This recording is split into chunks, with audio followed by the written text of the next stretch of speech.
कि फैक्ट्रियों में, कंपनियों में, गांव में जमींदार लोग मजदूरी के बजाय उन्हें कोड़े बरसाते हैं। उन्होंने यह भी अनुभव किया कि 18-18 घंटे मजदूर जाकर के खेतों में काम करते थे, उनका शोषण होता था। लेकिन बाबा साहब ने लड़ाई लड़ करके 18 घंटे से इनके लिए 6 से 8 घंटे मजदूरी करने का ऐलान किया। ये बाबा साहब की देन है। आप सोचिए, जो महिलाएं खेतों में काम करती हैं, अगर 18 घंटे काम करती तो उसके बदले को मजदूरी नहीं मिलती, उनका शोषण होता और हड्डी फसली सूख करके लकड़ी हो जाती। ऐसे बाबा साहब हमारे थे सोच के। बाबा साहब के विचारों से हमारे जीवन का एक भी कतरा बाकी नहीं रहता है, एक भी कतरा बाकी नहीं रहेगा। अब उठा के पढ़ के देखिए, जिधर नजर दौड़ाइए उधर बाबा साहब, ऊपर देखिए, बगल देखिए, नीचे देखिए, हवा में देखिए, कहीं भी देखिए बाबा साहब नजर आएंगे। बस हमें थिंकिंग की और नजरिया की जरूरत है।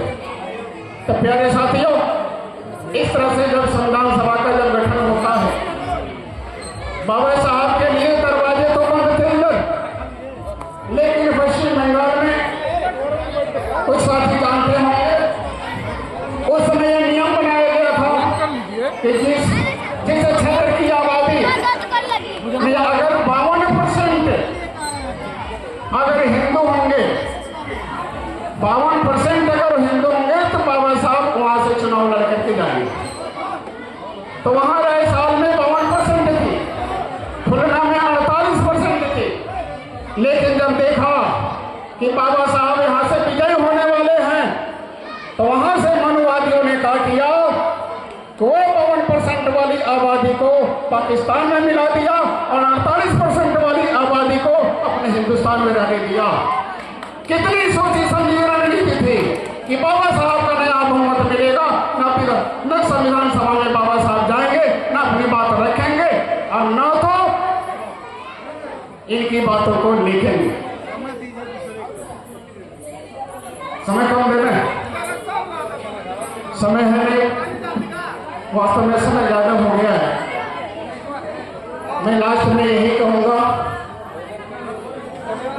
सभी पूरे भाषण के एक सारांश में ये कहूंगा, माताओं बहनों से भी मैं निवेदन करूंगा कि हमारा अगर भगवान है, हमारा अगर कोई देवी देवता है, हमारा अगर कोई अगुआ है, हमारी कोई अगर जिंदगी है, तो हमारे बाबा साहब। वो समय हम बाबा साहब के विचारों को पढ़ने में दें, वो समय हम बाबा साहब को पूजने में दें। दुनिया भर के ढोंग पर अपना समय व्यतीत न करें, उससे हमारी शिक्षा के रास्ते बंद होते हैं। बच्चे जो पढ़ते हैं उसको देखते हैं, बच्चे देखते हैं कि हमारी माई कहाँ सिर पटक रही है, वो भी बच्चा उसी रास्ते पर जाने लगेगा, वो डाइवर्ट हो जाएगा, वो पढ़ाई से विमुख हो जाएगा, वो शिक्षा अर्जन करना असंभव रहेगा। तो मेरा यही कहना है आप लोगों से कि आप बाबा साहब को माने, कोई हमारे भगवान है और कोई हमारा भगवान नहीं है। एक बार हम चाहेंगे कि अपने मुंह से एक बार और नारा लगा दें आप, बाबा साहब अमर रहे, बाबा साहब अमर रहे। आप सभी को नमो बुद्धाय, जय भीम, साहब साहब साहब। बहुत बहुत धन्यवाद श्री प्रसाद जी। हाँ बच्चों